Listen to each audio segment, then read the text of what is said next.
రంగారెడ్డి జిల్లాలో ఒకప్పుడు భూములకు విలువ లేకుండే, మా గౌడన్నల దగ్గర భూములున్నా వాటి విలువ చాలా తక్కువ ఉండే. కానీ ఐటీ కంపెనీలు, ఫార్మా కంపెనీలు వచ్చి ఔటర్ రింగ్ రోడ్ వచ్చిన తర్వాత ఇవాళ రంగారెడ్డి జిల్లాలో భూమి దేశంలోనే ఎక్కడ లేనంత విలువ, 100 కోట్లకు ఎకరం అమ్ముడుపోయే భూమి ఎక్కడన్నా ఈ భూమి మీద ఉంది అని అంటే అది రంగారెడ్డి జిల్లాలోనే. భవిష్యత్తులో ఔటర్ రింగ్ రోడ్ కి ఇంకొక RRR రీజనల్ రింగ్ రోడ్డు నిర్మించాలి అని కేంద్ర ప్రభుత్వం నుంచి అనుమతులు తెచ్చినాం.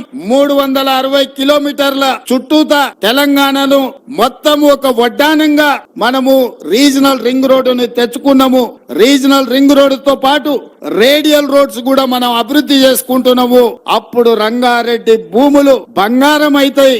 ఆ ప్రాంతంలో పరిశ్రమలు రావాలన్నా, ఐటీ కంపెనీలు పెట్టాలన్నా ఈ హైదరాబాద్ నగరం చుట్టూతో వచ్చే రీజనల్ రింగ్ రోడ్డును మనం తొందరలోనే అభివృద్ధి చేసుకోవాలి.